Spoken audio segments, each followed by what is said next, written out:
The Bondi Beach terror attack was the worst mass shooting Australia has seen in 3 decades. Bro, how's it shooting at Bondi? The attacks went on for so long that people had time to scream out that the gunmen were reloading while they were running from the beach.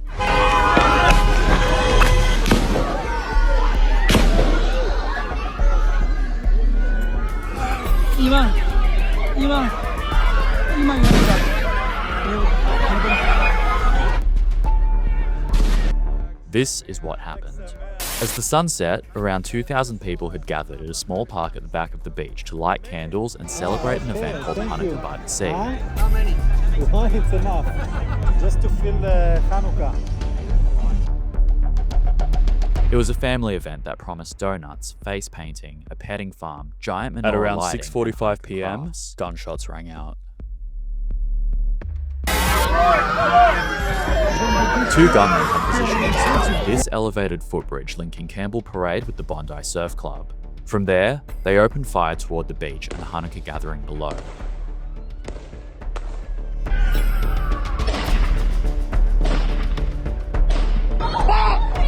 Hundreds of people ran across open sand, trying to get to safety. People barricaded themselves in toilet blocks, restaurants, surf clubs.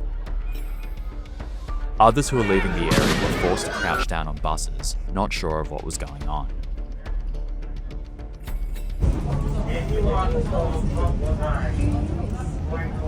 Witnesses said the shooting wouldn't stop.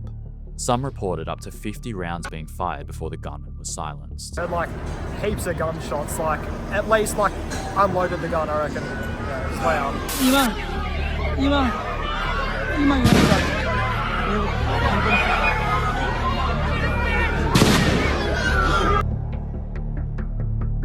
This was the moment that went viral.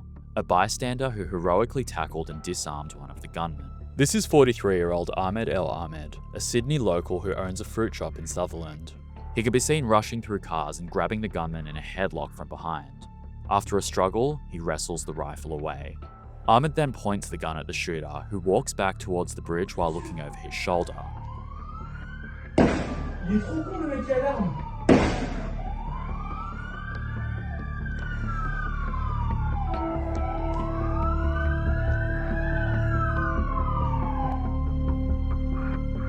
Ahmed then places the shotgun against the tree. Le mec est hyper courageux. Oh. Meanwhile, police were engaged with the second shooter, who was seen ducking in and out of cover during a standoff. Moments later, an officer shot one of the gunmen dead from behind. Bash him!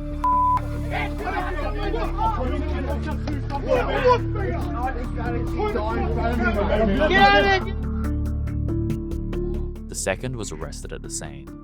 The attackers have been identified as Sajid and Naveed Akram, a father and son from Bonnyrigg in Sydney's southwest. That morning, they told family members they were heading to the south coast on a fishing trip. Instead, they dropped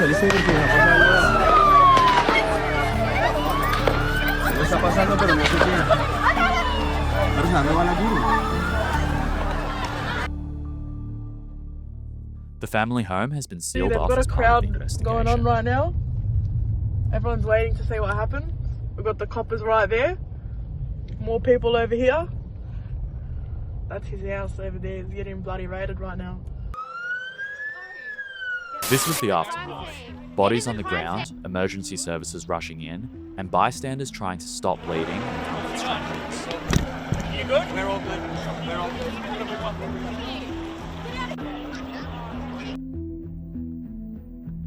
Hands covered in blood of my friends. Oh, I'm They so were sorry. killed a few centimeters from me. I look 2 men, he come, seen through everything, munition, He had ammunition. one sniper, very big, and bam, he shoot one. And we all panicked and started running as well, so we left everything behind, like flip-flops, everything. We just ran to the hill. Among the survivors was international human rights lawyer Arsen Ostrovsky, who also survived the October 7 attacks in 2023. He said he never thought he would see We've lived through this, we're going to get through this, and we're going to get the bastards that did this.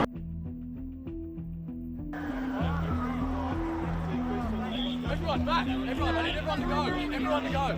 Guys, go! Everyone, move!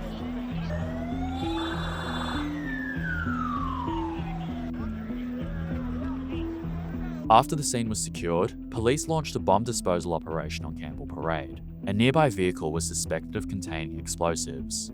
Several improvised explosive devices were found, secured, and removed. Authorities later declared the shooting an act of terrorism, a targeted attack on Jewish Australians carried out on the first day of Hanukkah. There is no place for this hate, violence, and terrorism in our nation. Let me be clear, we will eradicate it. It's a responsibility of all Australians to wrap their arms around Australia's Jewish community and help them get through this incredibly difficult period. Police believe the attack had been planned for months. Both gunmen were carrying ammunition dump pouches, allowing them to reload quickly. Sources said the men were waving away other citizens before firing in the direction of the Hanukkah event. There appeared to be red shotgun shell casings scattered on the ground along with thinner metallic casings that look like those used in hunting-style rifles. Police have since revealed the father had a gun license for about 10 years and was in possession of 6 firearms. Australia has some of the world's strictest gun laws. Firearms must be registered and owners licensed. The attack drew fierce criticism from Israel. Your government did nothing to stop the spread of anti-Semitism in Australia. You did nothing to curb the cancer cells that were growing inside your country. You took no action. You let the disease spread. And the result is the horrific attacks on Jews we saw today.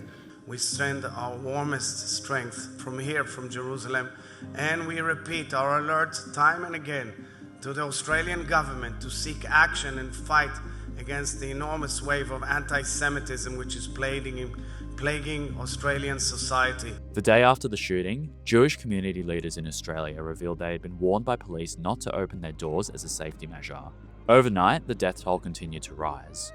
More than a dozen were killed, including a rabbi with a 2-month-old child, a Holocaust survivor, a 10-year-old girl, and travellers from France and Israel.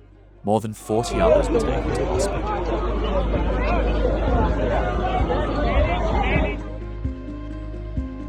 Authorities are continuing to look into how the attack was planned and carried out. We want to get to the bottom of this. We want to understand the motives behind it, and we certainly want to understand the actions that have happened. I cannot give a running commentary on the investigation. I want to give the investigators time to work through this properly. The day after the shooting, Jewish community leaders in Australia revealed they had been warned by police not to open their doors as a safety measure.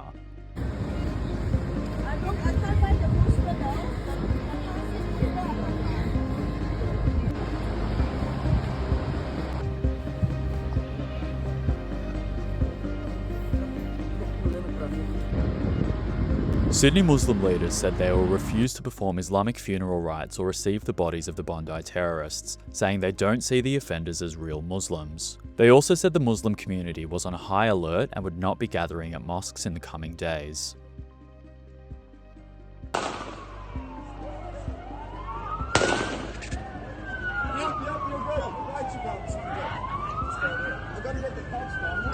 Police say the surviving shooter is likely to recover from his injuries and will face criminal charges. In the meantime, Australia is devastated, and one of the world's most famous beaches has been changed forever.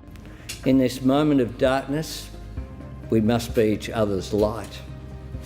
Hold on to the true character of the country that we love. Australia is stronger than the cowards who attacked innocent people today. Australia is braver than those who seek to make us afraid. Australia will never submit to division, violence or hatred.